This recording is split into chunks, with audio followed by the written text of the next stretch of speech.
बंधुगण घरे झिटिपिटी रहिबा द्वारा कौन होता है। बंधुगण एक समयर कथा अटे। धनर देवी लक्ष्मी निज आसन उपरे विराजमान थिले।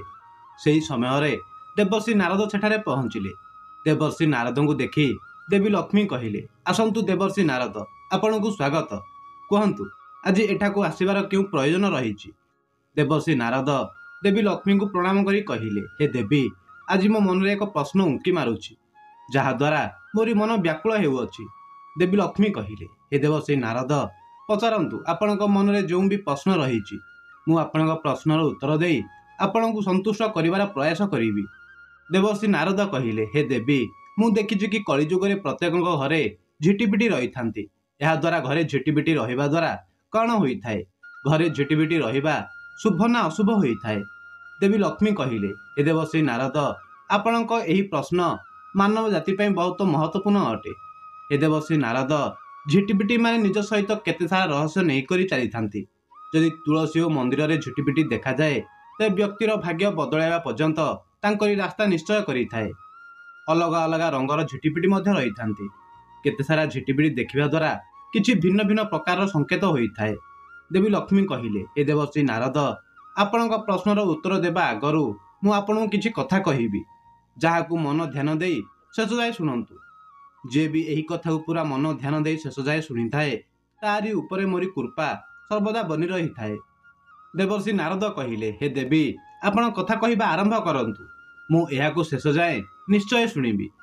देवी लक्ष्मी कथा शुणाइबा आरंभ कले।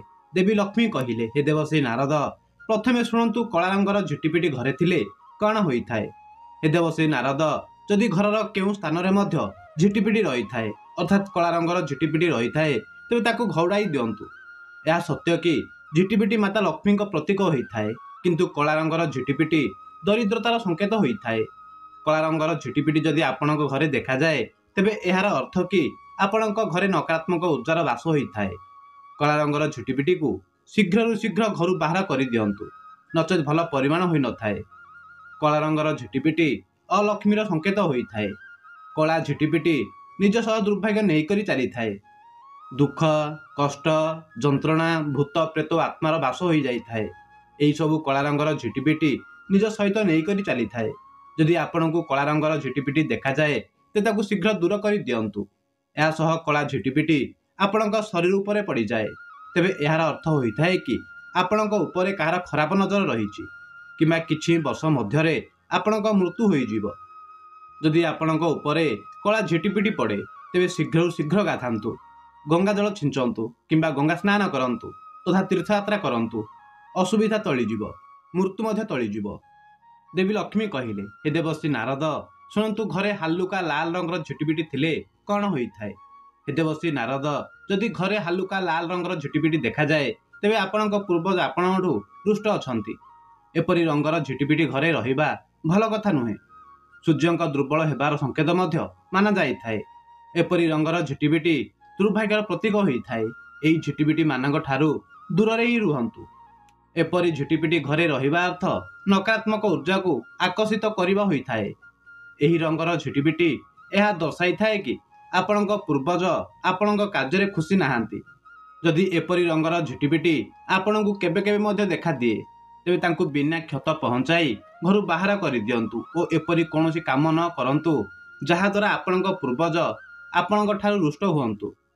जदि हालुका लाल रंगर झिटिपिटी आपणक शरीर उपरे पड़ी जाए, तेबे शीघ्र क्षमा मागी नियंतु, कारण एहार सीधा सीधा संकेत होता है कि आपणक पूर्वज आपणक कार्य खुशी नाहांती। तथा हालुका लाल रंगर झिटिपिटी आपणक उपरे पड़े तो शीघ्र सुनार पानी रे गाधांतु, नचेत आपणकू बर्बाद हेबारु किए मध्य रोकी पारिबो नाही। या सह मने रखंतु, हालुका लाल रंगर झिटिपिटी को आपण कौनसी क्षत न पहुंचातु, नचेत आपणक मृत्यु निश्चित अटे। कारण एपरि रंगर झिटिपिटी आपणक पूर्वजंग सह जड़ित होईछि और ताकू क्षत पहुंचाइबा अर्थ आपण बर्बाद हेबा निश्चय अटे। पुणी कथा को आग को बढ़ाई देवी लक्ष्मी कहिले, हे देवर्षि नारद, एबे शुण, दाग दाग थिबा झिटिपिटी घरे थिले कौन होता है।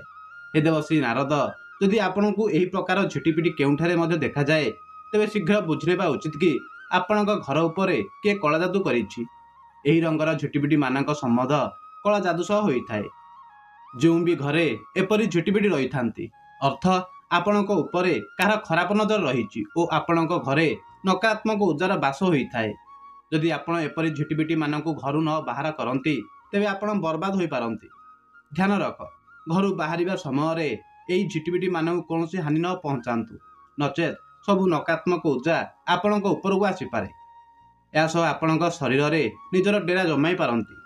ଏପରି ଶକ୍ତିଗୁଡ଼ିକୁ ବାହାର କରିବା କଷ୍ଟ ହିଁ ନୁହଁ, ଅସମ୍ଭବ ହୋଇଯାଇଥାଏ। ଏହି କାରଣରୁ ଛୋଟରୁ ଛୋଟ ଭୁଲର ଧ୍ୟାନ ରଖିବା ଉଚିତ ଓ ଧ୍ୟାନପୂର୍ବକ ଏହି ଝିଟିପିଟି ମାନଙ୍କୁ ଘରୁ ବାହାର କରିଦିଅନ୍ତୁ। ଯଦି ଏହିପରି ଝିଟିପିଟି ଆପଣଙ୍କ ଶରୀର ଉପରେ ପଡ଼ିଯାଏ ତେବେ ଶୀଘ୍ର ସ୍ନାନ କରି ଆପଣଙ୍କ ଶରୀର ଉପରେ ଗଙ୍ଗାଜଳ ଛିଞ୍ଚନ୍ତୁ, ନଚେତ୍ ଭୂତ ପ୍ରେତ ଆପଣଙ୍କ ଭିତରକୁ ଆସିପାରନ୍ତି ଓ ଆପଣଙ୍କୁ କିଏ ମଧ୍ୟ ବଞ୍ଚାଇ ପାରିବ ନାହିଁ। ଏପରି ଝିଟିପିଟି ମାନଙ୍କ ଠାରୁ ଏତିକି ଦୂରରେ ରୁହନ୍ତୁ ଯେତିକି ଆପଣ ରହିପାରିବେ। ଯଦି ଆପଣ ବର୍ବାଦ ହେବାକୁ ଚାହାନ୍ତି ନାହିଁ ତେବେ ଧ୍ୟାନରେ ଏପରି ଝିଟିପିଟି ମାନଙ୍କୁ ଘରୁ ବାହାର କରିଦିଅନ୍ତୁ ଓ ଘରର କୋଣ କୋଣରେ ଗଙ୍ଗାଜଳ ଛିଞ୍ଚନ୍ତୁ। ଦେବୀ ଲକ୍ଷ୍ମୀ କହିଲେ, ହେ ଦେବଶ୍ରୀ ନାରଦ, ଏବେ ଶୁଣନ୍ତୁ ବାଦାମୀ ରଙ୍ଗର ଝିଟିପିଟି ଘରେ ରହିବା ଦ୍ୱାରା କ'ଣ ହୋଇଥାଏ। ହେ ଦେବଶ୍ରୀ ନାରଦ, ଯଦି ଆପଣଙ୍କୁ ଆପଣଙ୍କ ଘରର କେଉଁଠାରେ ମଧ୍ୟ ବାଦାମୀ ରଙ୍ଗର ଝିଟିପିଟି ଦେଖାଯାଏ ତେବେ ବୁଝି ନିଅନ୍ତୁ କି ଆପଣଙ୍କ ଘରେ ମାତା ଲକ୍ଷ୍ମୀଙ୍କ ଅସୀମ କୃପା ରହିଛି। ମାତା ଲକ୍ଷ୍ମୀ ଆପଣଙ୍କ ଠାରୁ ବହୁତ ପ୍ରସନ୍ନ ଅଛନ୍ତି। ଏହି କାରଣରୁ ଆପଣଙ୍କୁ ଆପଣଙ୍କ ଘରେ ବାଦାମୀ ରଙ୍ଗର ଝିଟିପିଟି ଦେଖାଯାଉଅଛି। ବାଦାମୀ ରଙ୍ଗର ଝିଟିପିଟି ମାତା ଲକ୍ଷ୍ମୀଙ୍କୁ ଦର୍ଶାଇଥାଏ। ଯଦି ଆପଣଙ୍କ ଘର କେଉଁଠାରେ ମଧ୍ୟ ବାଦାମୀ ରଙ୍ଗର ଝିଟିପିଟି ରହିଛି ତେବେ ବୁଝି ନିଅନ୍ତୁ କି ମାତା ଲକ୍ଷ୍ମୀ ଆପଣଙ୍କ ଘରେ ନିବାସ କରିଛନ୍ତି। ଆପଣଙ୍କ ଘରକୁ ବହୁତ ଶୀଘ୍ର ସୁଖ ଓ ସମୃଦ୍ଧି ଆସିବାକୁ ଯାଉଛି। ଆପଣଙ୍କ ଘରେ ଶାନ୍ତି ବନି ରହିବ, ଆପଣଙ୍କ ବହୁତ ଉନ୍ନତି ହେବ ଓ ଆପଣ ବହୁତ ଶୀଘ୍ର ହିଁ ଧନବାନ ହେବେ। ଯଦି ବାଦାମୀ ରଙ୍ଗର ଝିଟିପିଟି ଆପଣଙ୍କ ଉପରେ ପଡ଼ିଯାଏ ତେବେ ଏହାଦ୍ୱାରା ନକାରାତ୍ମକ ଉର୍ଜାର ସଂକେତ ବିଲକୁଲ ନ ମାନନ୍ତୁ, କାରଣ ବାଦାମୀ ରଙ୍ଗର ଝିଟିପିଟି ନିଜ ସହିତ ସକାରାତ୍ମକ ଉର୍ଜା ନେଇକରି ଚାଲିଥାଏ। ବାଦାମୀ ରଙ୍ଗର ଝିଟିପିଟି ଯେଉଁ ମନୁଷ୍ୟ ଉପରେ ପଡ଼ିଥାଏ ସେ ଧନବାନ ହୋଇଯାଇଥାଏ ଓ ତାର ଭାଗ୍ୟ ଚମକାଇ ଦେଇଥାଏ। ଯଦି ବାଦାମୀ ରଙ୍ଗର ଝିଟିପିଟି ଆପଣଙ୍କୁ କୌଣସି ପର୍ବରେ ଦେଖାଯାଏ ତେବେ ବୁଝି ନିଅନ୍ତୁ କି ଆପଣ ବହୁତ ଶୀଘ୍ର ହିଁ ଧନବାନ ହେବେ ଓ ମାତା ଲକ୍ଷ୍ମୀ ଆପଣଙ୍କଠୁ ବହୁତ ପ୍ରସନ୍ନ ଅଛନ୍ତି। ତେବେ ଏହି ମଧ୍ୟରେ ମାତା ଲକ୍ଷ୍ମୀଙ୍କୁ ପ୍ରସନ୍ନ କରିବା ପାଇଁ ଆପଣ ପୁଣ୍ୟ କରି ରୁହନ୍ତୁ ଓ ପୂଜାପାଠ କରି ରୁହନ୍ତୁ। କିନ୍ତୁ ଧ୍ୟାନ ରଖ, ଯଦି ବାଦାମୀ ରଙ୍ଗର ଝିଟିପିଟି ଆପଣଙ୍କ ଶରୀର ଉପରେ ପଡ଼ିଯାଏ ତେବେ ସୁନାର ପାଣି ନିଜ ଶରୀର ଉପରେ ଛିଞ୍ଚନ୍ତୁ। ଏହାଦ୍ୱାରା ଆପଣଙ୍କ ଉପରେ ଧନର ବର୍ଷା ହେବ। କୌଣସି ବି ଝିଟିପିଟି ଶରୀର ଉପରେ ପଡ଼ୁ କିନ୍ତୁ ଗଙ୍ଗା ଜଳରେ ଛିଞ୍ଚନ ଅବଶ୍ୟ କରିବା ଉଚିତ, ଯାହାଦ୍ୱାରା ସକାରାତ୍ମକ ଉର୍ଜାର ଭରପୁର ଆପଣଙ୍କୁ ଲାଭ ମିଳିପାରିବ। ଏପରି କରିବା ଅତି ଆବଶ୍ୟକ ଅଟେ, କାରଣ ଏହା ସକାରାତ୍ମକ ଉର୍ଜାକୁ ଦର୍ଶାଇଥାଏ ଓ ଏପରି କରିବା ଦ୍ୱାରା ଆପଣଙ୍କ ଘରେ କେବେ ବି ଦାରିଦ୍ର୍ୟତାର ବାସ ହୋଇନଥାଏ। ଏହା ସହ ନକାରାତ୍ମକ ଉର୍ଜା ଆପଣଙ୍କଠୁ ଦୂରରେ ରହିବ, କୌଣସି ବେମାର ହେବ ନାହିଁ ଓ ଆପଣଙ୍କ ଘରକୁ କାହାର ନଜର ଲାଗିବ ନାହିଁ। କିନ୍ତୁ ଯଦି ଆପଣ ବାଦାମୀ ରଙ୍ଗର ଝିଟିପିଟିକୁ କିଏ ବି କ୍ଷତ ପହଞ୍ଚାଏ, ତାକୁ ଭୁଲରେ ମଧ୍ୟ କ୍ଷତ ପହଞ୍ଚାଏ, ତେବେ ଏହାର ପରିଣାମ ବହୁତ ହିଁ ଖରାପ ହୋଇପାରେ। ଆପଣ ପୁରାପୁରି ବର୍ବାଦ ହୋଇଯିବେ। ତେବେ ଧ୍ୟାନ ରଖନ୍ତୁ, ଛୋଟରୁ ଛୋଟ ଭୁଲ ଆପଣଙ୍କୁ ବର୍ବାଦ କରିପାରିବ। ଯଦି ମନ୍ଦିରରେ ଝିଟିପିଟି ଦେଖାଦିଏ ତେବେ ଶୀଘ୍ର ଆପଣଙ୍କୁ କୁମକୁମ ଅକ୍ଷତ ଦ୍ୱାରା ଝିଟିପିଟି ଉପରେ ଛିଞ୍ଚିବା ଉଚିତ। ଏହା ମାତା ଲକ୍ଷ୍ମୀଙ୍କ ଆସିବାର ସଂକେତ ମାନାଯାଇଥାଏ। ବହୁତ ହିଁ ଶୁଭ ପରିଣାମ ମିଳିଥାଏ।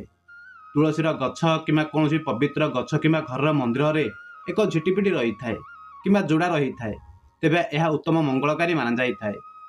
ଏବେ ଆପଣଙ୍କ ଦାରିଦ୍ର୍ୟ ଦୂର ହେବାକୁ ଯାଉଛି। ବୁଝିଯିବା ଆବଶ୍ୟକ କି ଘରେ ମାତା ଲକ୍ଷ୍ମୀ ବସି ରହିଛନ୍ତି, ବିଶ୍ରାମ କରୁଛନ୍ତି, ଘରକୁ ଆସିଯାଇଛନ୍ତି।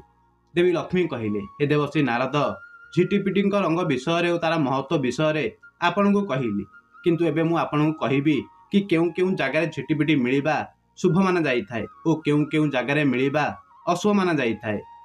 ମାନ୍ୟତା ଅନୁସାରେ ଯଦି ଆପଣଙ୍କ ଘରର କୌଣସି କୋଠରୀରେ କଳା ଝିଟିପିଟି ମିଳିଥାଏ ତେବେ ଏହା ମାନାଯାଇଥାଏ କି ଆପଣଙ୍କ ଧନ ଧୀରେ ଧୀରେ କମ୍ ହେଉଅଛି, ଯାହା ଆପଣଙ୍କ ଘରେ କିଏ କଳା ଯାଦୁ କରିଦେଇଛି। ଭୂତ ପ୍ରେତ ଆଦି ଆପଣଙ୍କ ଘରେ କିଏ ବି ରହିଥାଏ ତେବେ ସେ ଧୀରେ ଧୀରେ ସବୁ ନକାରାତ୍ମକ ଶକ୍ତିକୁ ଆପଣଙ୍କ ଘରକୁ ଡାକୁଅଛି। ଏବେ ଆପଣଙ୍କ ଘରେ କାଙ୍ଗାଳି, ଦାରିଦ୍ର୍ୟ, ଭୟଙ୍କର ପିତୃଦୋଷ ଲାଗିପାରେ। କୌଣସି କୋଠରୀରେ କଳା ଝିଟିପିଟି ମିଳିବା ଅଶୁଭ ମାନାଯାଇଥାଏ।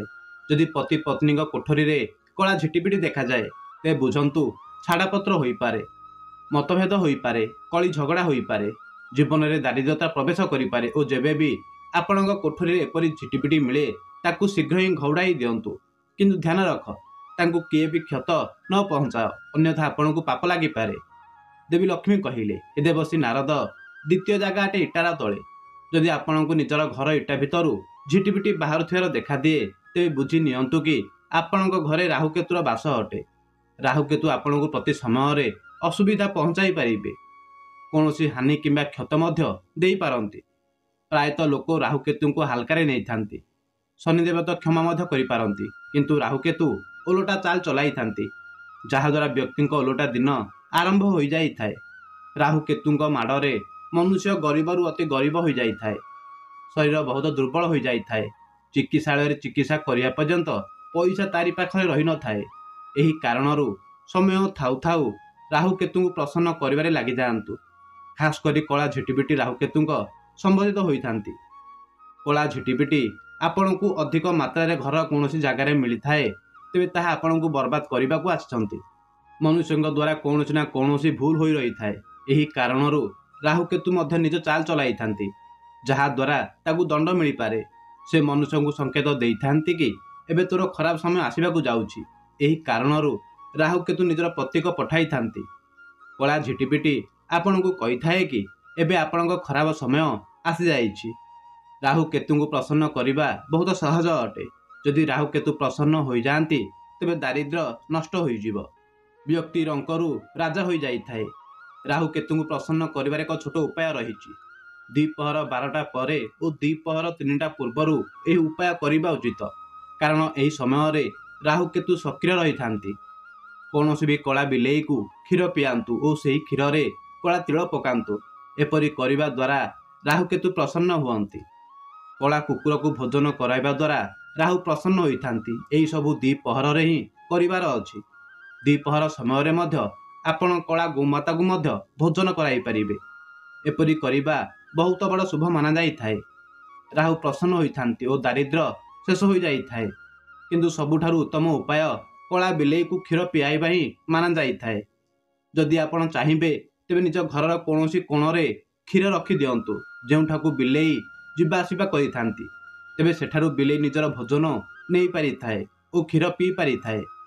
ଏହାଦ୍ୱାରା ରାହୁ ପ୍ରସନ୍ନ ହୋଇଯାଆନ୍ତି ଓ ଘରକୁ ସୁଖ ଶାନ୍ତି ଫେରି ଆସିଥାଏ। ଦେବୀ ଲକ୍ଷ୍ମୀ କହିଲେ, ହେ ଦେବଶ୍ରୀ ନାରଦ, ଯେଉଁ ଝିଟିପିଟିର ଲାଙ୍ଗୁଡ଼ କଟି ହୋଇ ରହିଥାଏ, ସେ ଯଦି ପଥର ତଳୁ ଆପଣଙ୍କୁ ବାହାରକୁ ବାହାରୁଥିବାର ଦେଖାଦିଏ, ତେବେ ବୁଝି ନିଅନ୍ତୁ କି ଆପଣଙ୍କ ଉପରେ ଦୋଷ ଲାଗି ରହିଛି।